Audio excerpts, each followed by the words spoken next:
friends. Welcome to your weekly astrology forecast tarot reading and yoga class for the week of March 4th through the 10th. My name is Natasha, also known as Nourish Natasha. If you're new here, welcome. If you're old here, welcome back. Like I said, we're going to look into the astrology of this week. We're going to do a tarot reading for this week for the energy for the collective. If you made it here, congratulations, you're part of the collective. And then a yoga class at the end of this to channel the energies. So I am an accessible trauma-informed yoga teacher, and I kind of take the energy of the astrology and whatever comes up regarding the tarot and put it into a yoga class for us at the end of this. You totally don't have to do the yoga class if you're just here for the astrology and tarot. That's fine too.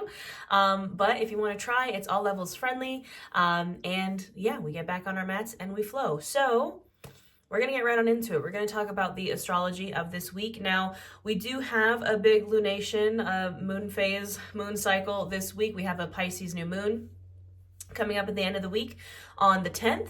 Otherwise, I did want to kind of talk about how the moon kind of moves through the signs, the moon phases a little bit more this week. Usually we kind of focus on the lunar phases. I am a lunar witch, that's kind of what I do, but we also look at like the more major transits happening in the other planets, retrogrades, eclipses, all these things. But I really wanted to talk about the moon phases this week. I don't know why I felt kind of just inspired. Maybe it's because I'm a Pisces and we're leading up to that Pisces new moon.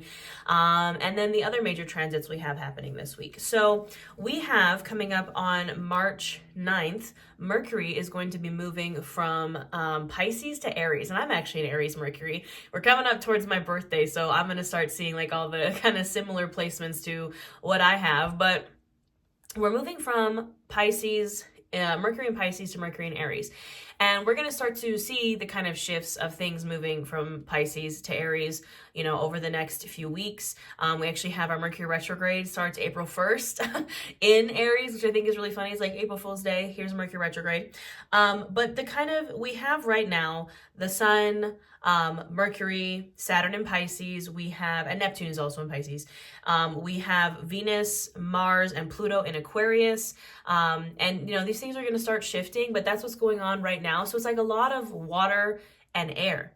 And we're going to start to see the shift to water and fire. And as someone who's mostly water and fire, I'm ready for it, but it is definitely a different vibe. Water and air is very like flowy, it is a little chaotic, but more just kind of like, weird. You're just like, I don't really know what's going on, but like, okay, I'm going to roll with it, because the key, we have all these planets in Pisces. Pisces is the fish, and it's like two fish like swimming in separate directions, and they can only get in sync if they like go with the flow. As soon as Pisces and Pisces energy, if you start to kind of try to go against the flow of things, even if it's, going with the flow means kind of letting go of control and just like going with, wherever the energies in the universe wants to take us. And it's very hard to do.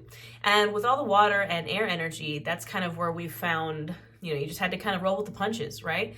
And with water and fire, it gets a lot more chaotic and a lot more kind of action oriented and driven. If we look at fire in the tarot, it's like the wands, it's passion, it's creativity. I just noticed the 6 of wands is like lurking at the bottom of the deck.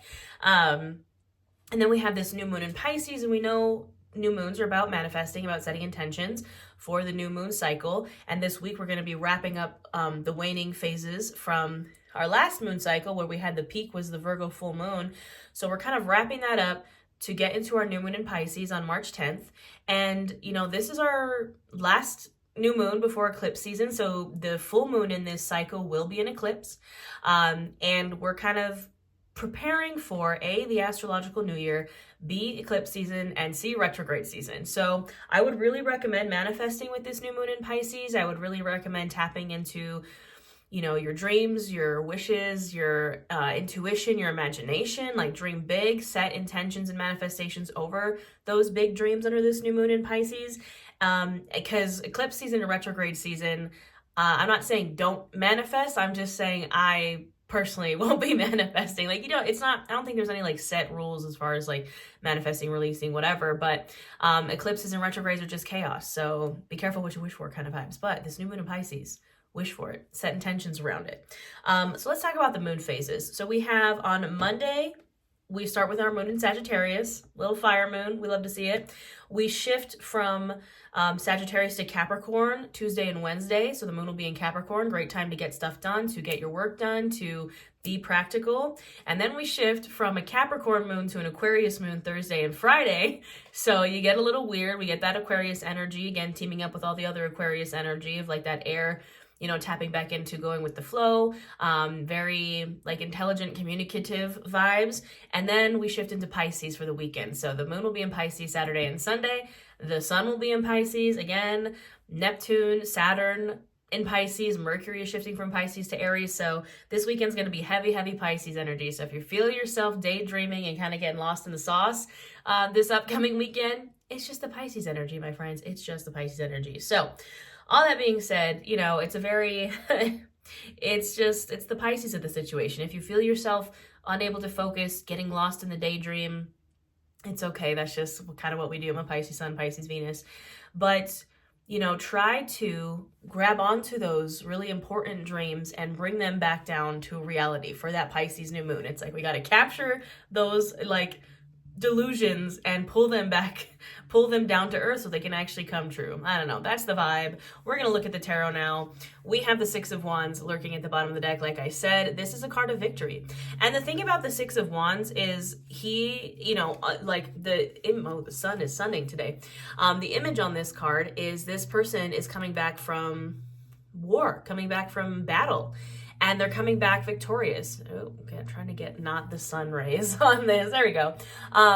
They're coming back from war. They're coming back from battle, and they are victorious. And yes, the Six of Wands I love the Six of Wands. Again, it's victory, it's success, but it's just, again, really signifying that like you have been victorious over some kind of difficulty, of some kind of war, of some kind of battle. So, it might have been kind of rough recently, but you're coming out of it, and you're coming out of it on top. So I'm not mad about it. What else does the collective need to know this week as we move into our new moon in Pisces, which, by the way, I will have a full yoga class and tarot reading specifically for the new moon in Pisces on my channel as well. I put those out for free here as well. If you like witchcraft and wellness, hit that subscribe button because that's what I do here. I also do live workshops, new moon and full moon workshops, and tarot readings and yoga classes here in my membership.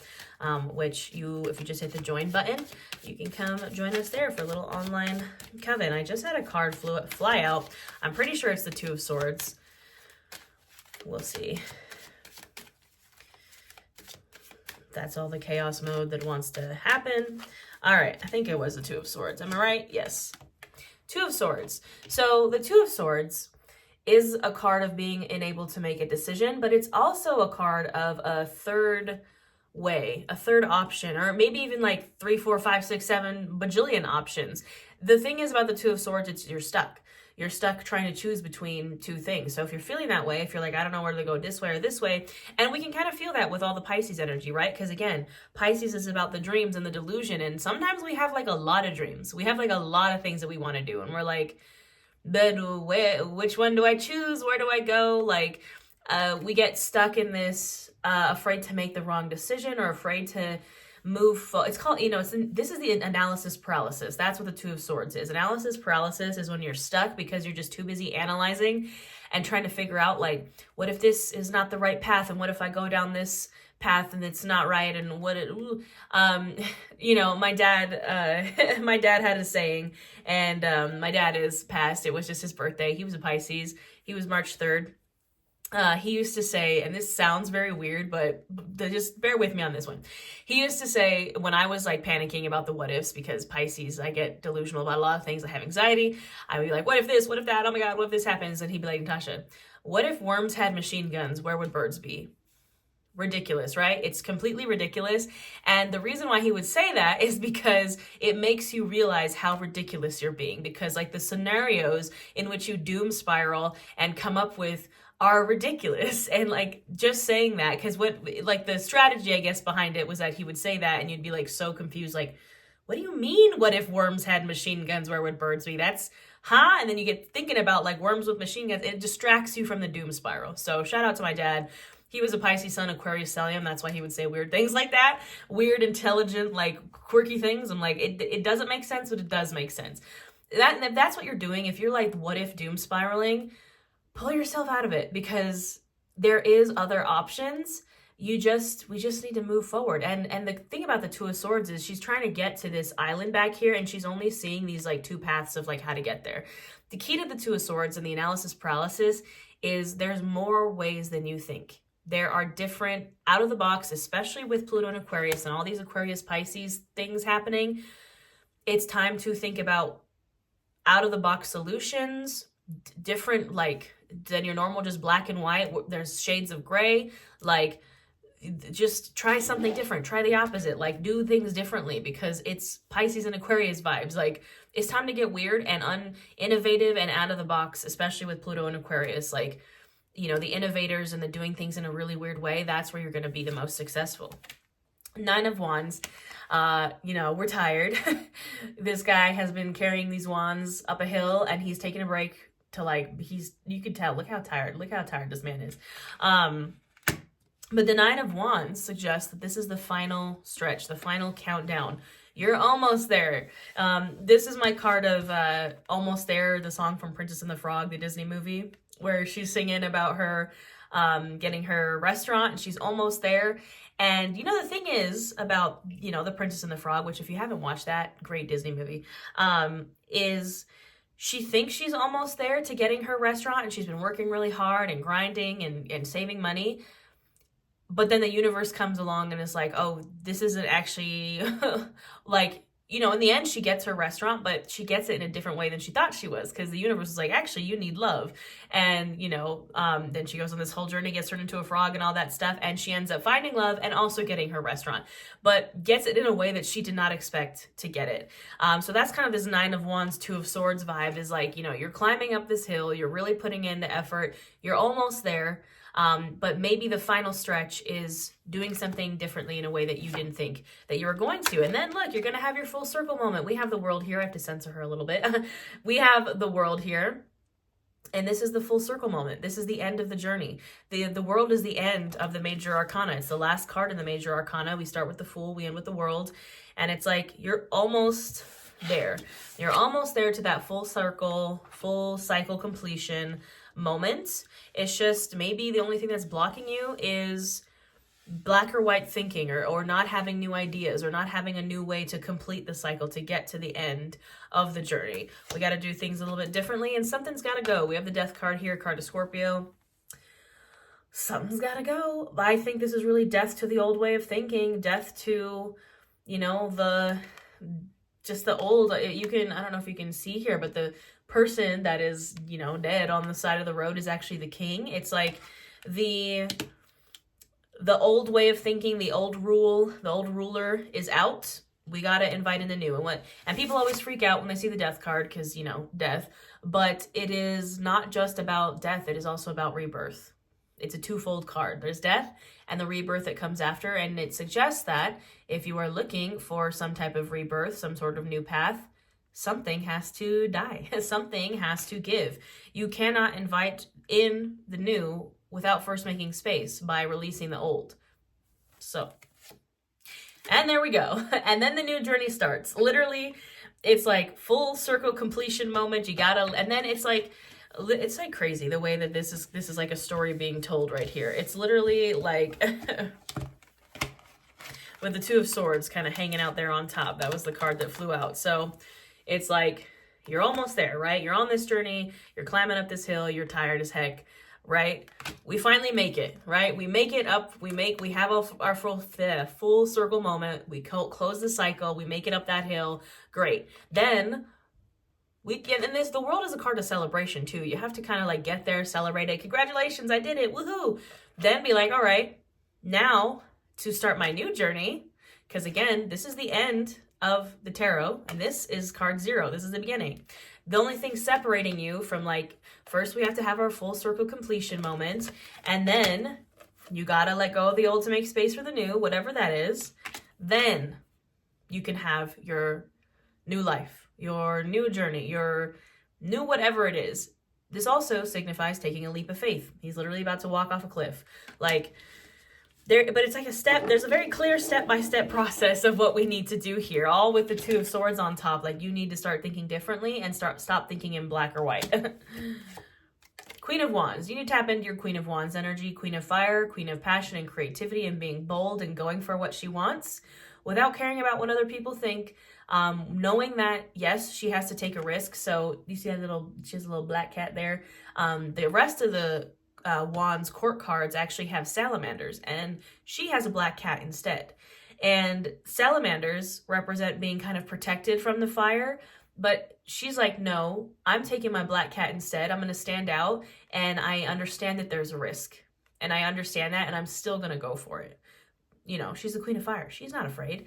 She's also holding a sunflower in her hand, and sunflowers point towards the sun, and the sun is the warmest, happiest, most abundant card in the tarot. That's what she's moving towards. Nine of Cups, wish come true. She's literally looking right at the Nine of Cups. And the Nine of Cups is Pisces energy. The Nine of Cups is literally your biggest wish coming true. It's the wish come true card, and she's looking right at it. And that's like the Pisces new moon energy, is like imagining what, and then we have the High Priestess, another card of Pisces. It's like, what is your wish come true? Four of Swords. This is the most Pisces energy I've ever seen. You know, if you're maybe like, I don't know, what is my wish come true? I want to be the Queen of Wands. I want to be the Fool. I want to take this new leap, this new journey, but I'm not even really sure what it looks like. Because a lot of the times when we go through this full circle moment, we have our world moment where the cycle kind of closes. And then, we have a death moment also where our life, this is like life changing. This is like completely life changing, new cycle, world shattering, And it can we kind of can feel empty after that. Like, well, now where do I go? Where do we go from here? You know what I mean? Like, I have changed so much. Maybe you're not even sure what you want or what direction you want to go, and take the time to figure that out. That can mean Four of Swords, taking a little bit of a rest, taking a little bit of a break. Can be to dream, Pisces energy. I think with the Four of Swords, the High Priestess and the Nine of Cups, it's a very dreamy energy. Maybe taking the time to meditate or dream or visualize, go inward, be like, what the heck do I even want? And you have to take a break and be alone to kind of figure that out. And the High Priestess is about self-trust. And again, the sky's the limit, intuition, knowing that you know what's best for you, psychic downloads. She doesn't have a roof over her head here. It's like she kind of has like a direct connection like with the universe. And she, again, it's kind of like an isolation-y type of card. Like, she will go and be by herself so she can work on her self-trust and work on her intuition and like connect with the divine and connect with like just, it's the Pisces energy. I'm telling you, it's the Pisces energy. We're weird. And we're like, we get like messages in our dreams. And this is also, you should really probably maybe be paying attention to your dreams, especially in Pisces season. So you can figure out what the heck you even want. So you can figure out what the heck your dream even is. Like, what is your wish come true? Because, we all have like wishes, dreams, like things that we really want. But sometimes we can kind of lose the plot when we go through really big major life changes or traumas, and we are like, well, what do I, like, we probably all have some kind of like wish that like, stays consistent, something that we've always wanted. Like for me, if you know me, it was always my car. I always had that like dream car. But besides that, like the end goal of things, of like what I actually truly wanted to do in my life has kind of been changing, and it's changed with time, and it changes after like major like life moments. And maybe you just need the time to figure out what that looks like. If you feel like you're a changed person, if you feel like you've been going through a lot to the point where you're like, I don't even know who I am anymore. Is that the world again? Yes, it is. Look at that. The world is here twice now. This is the Mystic Mondays deck, and it almost is kind of giving the star vibes, the card of Aquarius, but the world is here again. The cards are like, I said what I said. Maybe you also need to allow yourself to have that full circle moment. We have the Five of Cups at the bottom of the deck. And I know it sounds weird. Not necessarily weird. It just sounds contradictive almost, to be like, when you've had a full circle completion moment where you've like reached this goal and like, yay, there can be a sadness with it. Five of Cups. There can be a grief with it, because cycle completion also means endings. And there's nothing wrong with feeling sad or grief or Five of Cups about it. Just like a real world kind of example of this, just so you can, to put it into perspective of like what I mean. So I moved to Las Vegas almost 7 years ago, 7 years ago, I can't remember. And I thought Las Vegas was going to be like it. I was like, Las Vegas is going to be the place where I'm going to like go and I'm going to, be there forever, whatever. Plot twist, I'm not going to be there forever. Ever since moving here, I've had major changes in my life. I got divorced. I quit my full-time job to pursue my own business full-time, all these kind of things. And now my whole entire life has shifted, so I'm moving to Salem in 6 months. So my time here in Vegas is coming to a close, the world. It's coming to the end of the cycle. And as excited as I am to go to Vegas and as happy as I am to like move on to the next chapter, the closing of the old chapter can feel Five of Cups. Even if the next chapter is something you're really looking forward to, any type of ending causes grief. And it's normal and it's natural. Even if it's like a happy ending, it's still an ending. So don't give yourself grace. If you're like, why am I sad? Even though things are kind of wrapping up and I'm like about to move on to this new cycle of my life. Like, why am I sad about it? I shouldn't be sad. This is a happy thing. We are human and we have weird emotions. Like, cycle endings are still endings and you're allowed to feel the way you feel about them. So, anywho, what else we got here? Eight of Cups, again with the same kind of messages. The Eight of Cups is walking away from cups that no longer serve you, so you can literally walk right into the Nine of Cups. Perhaps if you're struggling with like, well, I don't even know what my wish come true looks like. I don't even know anymore because I've changed so much. What do I even wish for? Walk away from the old. The more you walk away from the old, the more you separate yourself from the old version of you, the old chapter, the clearer the Nine of Cups will become. And by the way, the Eight of Cups is the only card in the tarot that has an eclipse on it. So maybe eclipse season perhaps will hold the secrets to what your Nine of Cups is. Eclipses are just portals that put us where we need to be. Who just flipped around? Seven of Wands. Eclipses are just portals that put us where we need to be. So perhaps, eclipse season might help you figure it out. Seven of Wands, card of, you can see she's literally on the defense. It comes after the Six of Wands, which is how we started the reading, is defending yourself. And perhaps defending your dreams, defending your wish come true.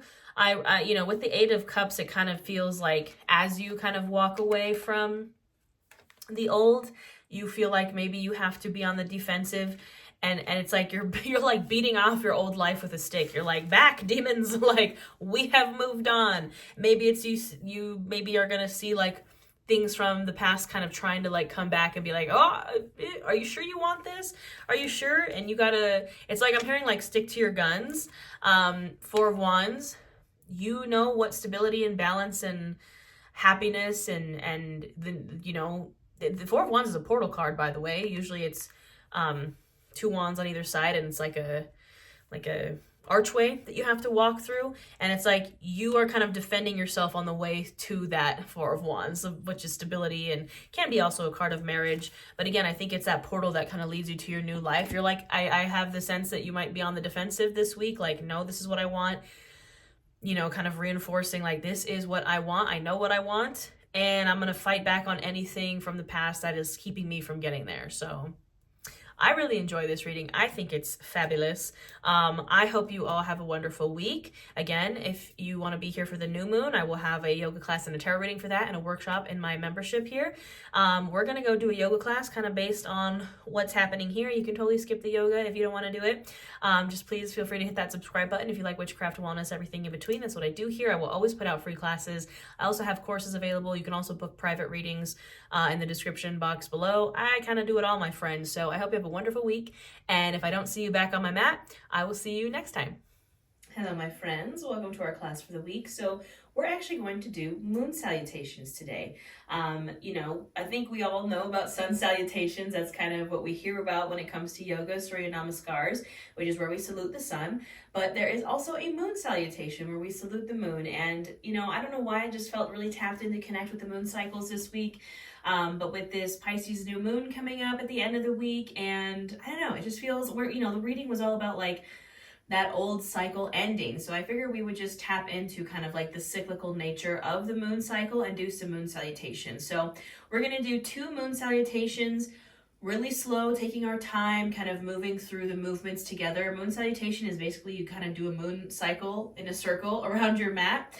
We're going to do 2 of them pretty slowly together, and then we're going to do the last one linking breath to movement. So today we're going to learn our moon salutation, my friends. So we actually get started in the center of our mat facing the long edge. Now I do have my blocks here at the top of my mat just because we are going to be doing some lunges and things. So if you want to use your blocks, if you need your blocks, have them at the top of your mat. If you don't have blocks, no worries. You can also use books under that general shape and size. So I'm coming to stand at the center of my mat. So we start with what would be our new moon phase. We move through our waxing cycles, and then we hit the center point again, which is our full moon phase or pose, and then we finish up with our waning cycles to start again at the new moon. So it's literally, we're just taking a big old moon circle around our mat. So starting in our Tadasana Mountain pose at the center of our mat, you can have your feet hips distance or wider or shorter or whatever feels right. Hands at either side.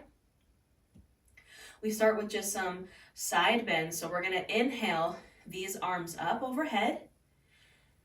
Exhale, we're going to take a side bend to the right. Try to keep this chest open to the ceiling. Inhale, center. Exhale, side bend to the left. Inhale, center. Exhale, your arms can come down. We're going to find a wide-legged posture here. We're going to inhale the arms up. Exhale, you can sink down into a goddess squat. So my knees track over the ankles. I'm sinking my hips down. You can hang out here in your goddess for a moment. You can find any mudra you like with the hands. Breathe here for a moment.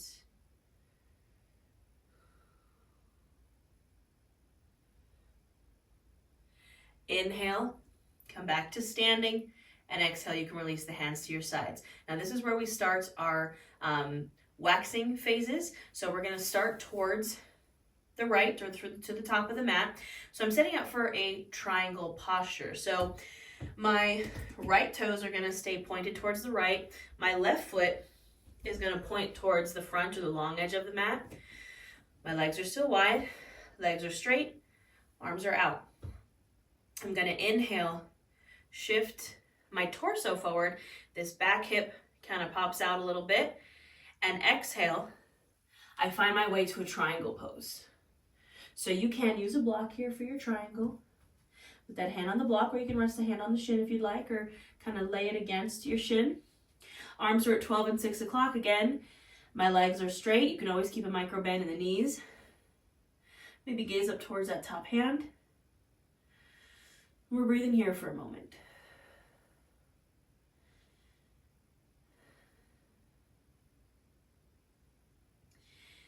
Now we'll take a nice big inhale here. Exhale, you're going to turn the torso down towards the mat. I'm going to grab a hold of both of my blocks, bring my hands to either side of this right foot, either on the blocks or on the mat, or you can rest them on your shin. My back toes are going to turn in the same direction as my front toes. So I'm facing the front of my mat now, the short edge, in a pyramid pose. So again, keeping the legs straight, of course, keep a micro bend in the knees if you need to. So I'm in my pyramid pose here. So hands on either side of this right foot. I'm trying to keep my chin and chest lifted so I can keep my spine nice and straight. And this is our pyramid pose. The next phase in our moon salutation. We'll breathe in here for a moment.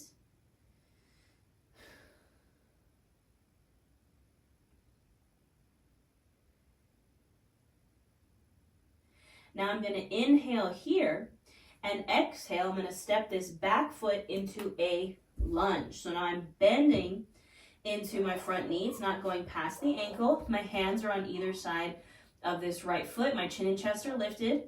This is the next phase of our moon salutation. So I'm in this lunge. My back heel is lifted. You can also drop to this back knee if that feels better for you. I'm breathing in my lunge here.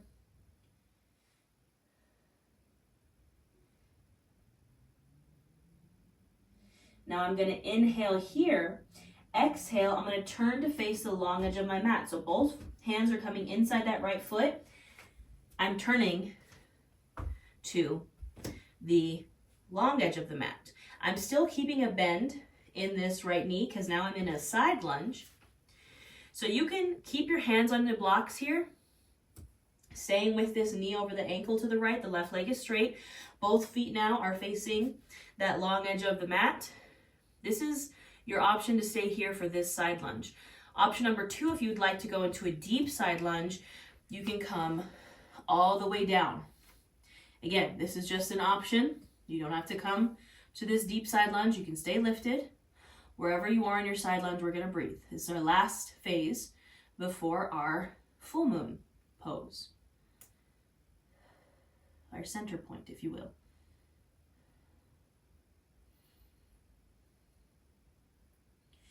So now I'm going to inhale to come back to the center into a center squat. So you can maybe inhale to straighten the legs, exhale to bend into the knees. Again, you can have your hands on these blocks. Knees are tracking over ankles, chin and chest are lifted.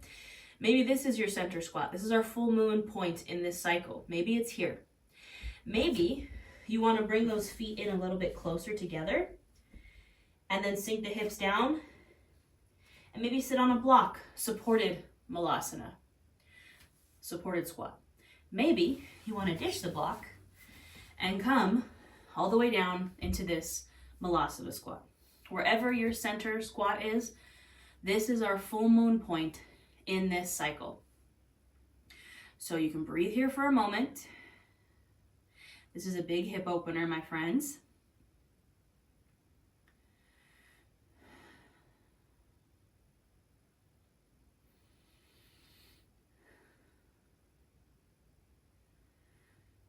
And now we've hit our full moon point.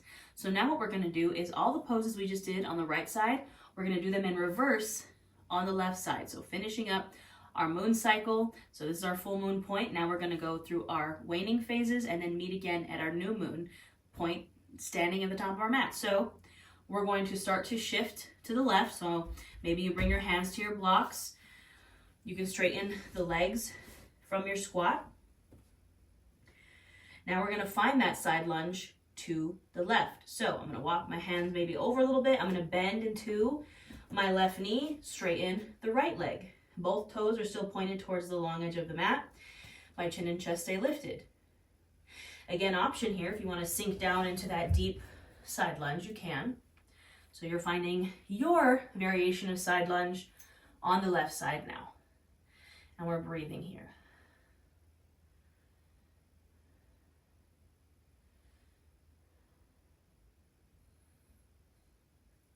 Now I'm going to bring my hands to my blocks or to the mat. I'm going to start to shift into my lunge facing the left side. So I start to turn,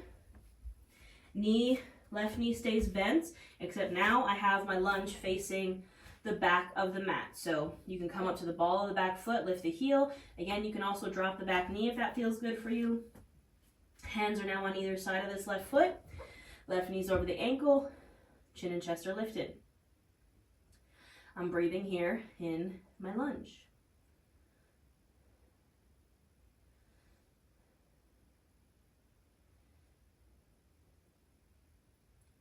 Now we're going to find our pyramid pose. So I'm going to inhale here, exhale, step my back foot forward a bit, straighten both of the legs. Now I'm in my pyramid pose. Again, keeping the chin and chest lifted. You can always keep a micro bend in the knees.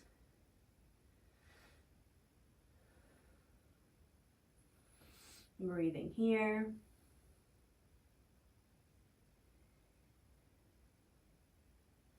Now you can bring your hands to your hips. Inhale, use the core to rise, and we're setting up for our triangle posture. So I'm going to widen my stance maybe a little bit. My back foot now is pointed towards the wide edge of the mat. This front leg stays the same as left leg, pointed towards the short edge of the mat. My arms are opening. I'm going to inhale, shift forward. This right hip kind of comes out a little bit. And exhale, I find my triangle posture. You can have this hand on a block or resting on your leg. Arms are 12 and 6 o'clock. You can gaze up towards that top hand.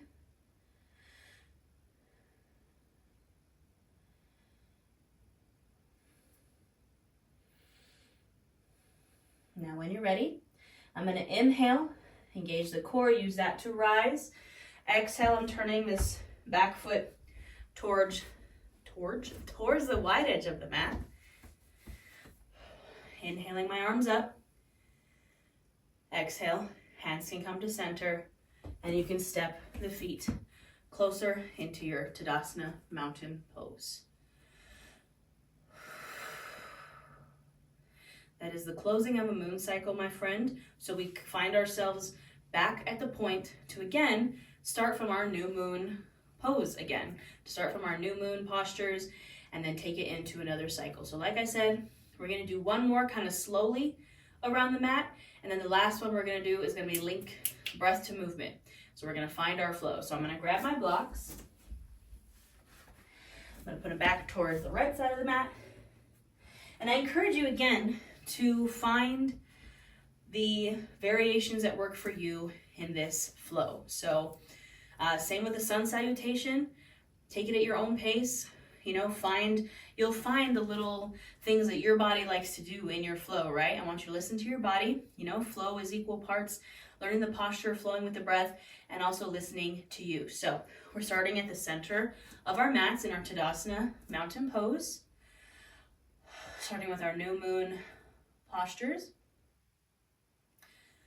We're going to inhale those arms up overhead. Exhale, find the side bend to the right. Inhale, center. Exhale, side bend to the left. Inhale, center. Exhale, arms can come down and we find that wide-legged position. Inhale, arms come back up. Exhale, sink into your goddess squat. Maybe spend a few breaths here.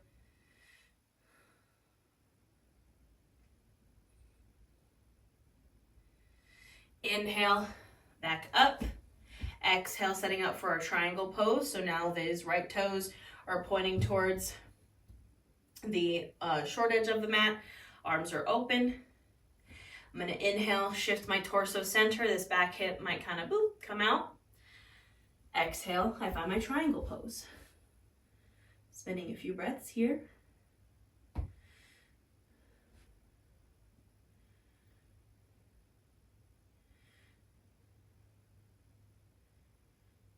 Nice big inhale.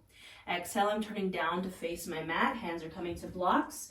This back foot is now going to come to face the short edge of my mat, maybe shortening my stance a bit. Hands are on either side of this right foot. Now I'm in my pyramid pose.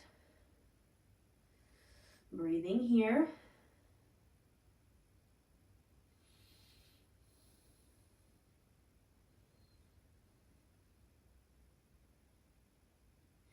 Inhaling here. Exhale, I'm going to step this back foot into an even deeper lunge. My right knee is bent over my right ankle. Hands are still on either side of that right foot. I'm just now in my deep crescent lunge, my Anjaneyasana here. Breathing here. Chin and chest stay lifted.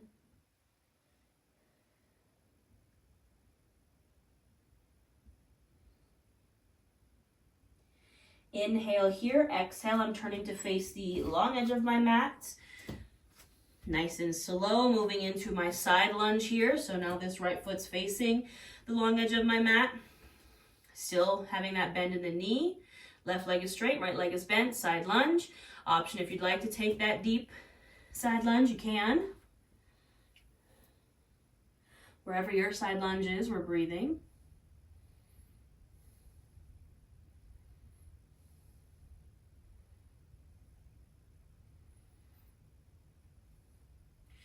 Inhaling here, exhale, transitioning into your center squat, our full moon posture.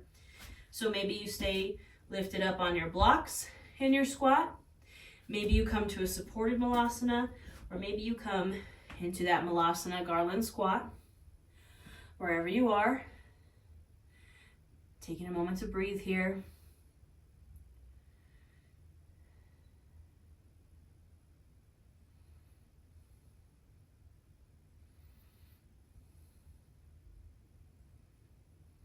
Now when you're ready, perhaps inhaling, straightening the legs. Exhale, maybe find that side lunge. Maybe you stay lifted here.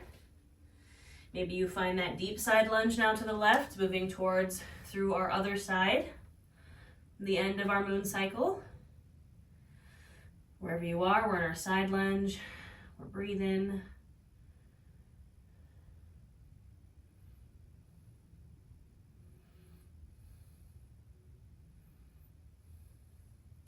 When we're ready, inhaling here, exhale, turning towards the back of our mat to find our lunge, our crescent lunge. That left knee stays over the ankle, back foot, back heel is lifted, back leg is straight, hands on either side now of that left foot, chin and chest are lifted, breathing here.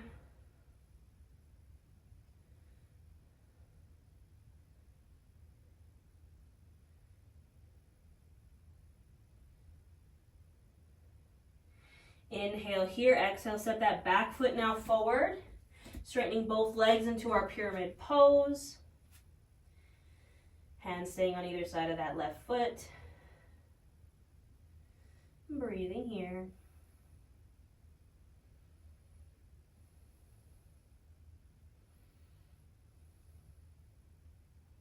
Now I'm going to bring my hands to my hips. I'm going to inhale, use the core to rise up. Exhale, setting up for my triangle pose, maybe widening the stance a bit. Inhale, arms open up. Exhale, shifting the torso forward and finding my triangle pose. Breathing here.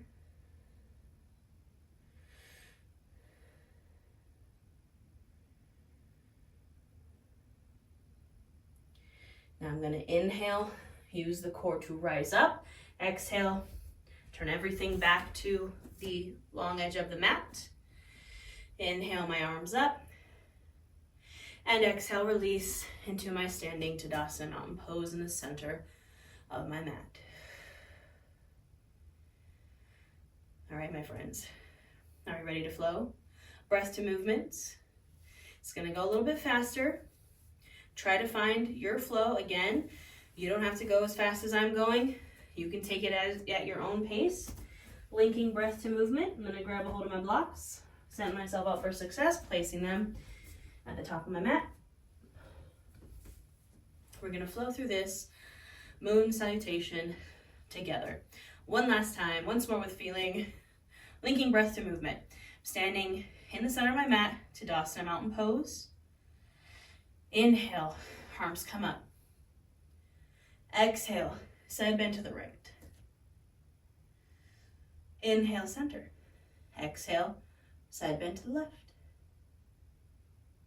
Inhale, center. Exhale, arms come down, widening the feet. Inhale, lifting the arms up.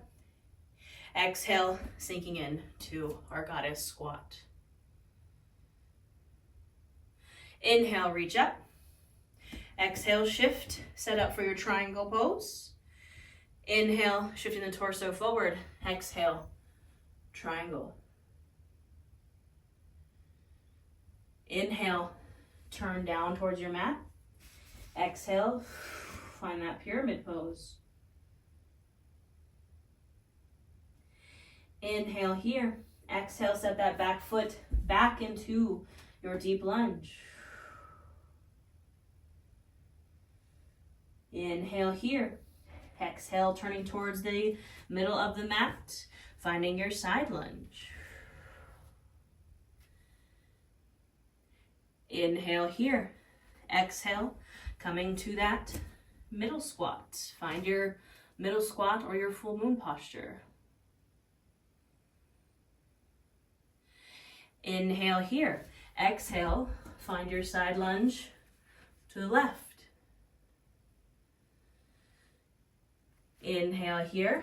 Exhale, turning back towards the left side of your mat, finding your lunge. Inhale here. Exhale, step that back foot forward into your pyramid pose. Bring those hands to the hips. Inhale to lift. Exhale to set yourself up for your triangle pose. Inhale, arms are out, torso comes forward. Exhale, find your triangle. Inhale, use the core to rise. Exhale, turning back towards the long edge of the mat. Inhale here, and exhale. You can come back to your Tadasana, mountain pose. Hands can be at heart or hands at either side. Whatever feels right to you, my friends.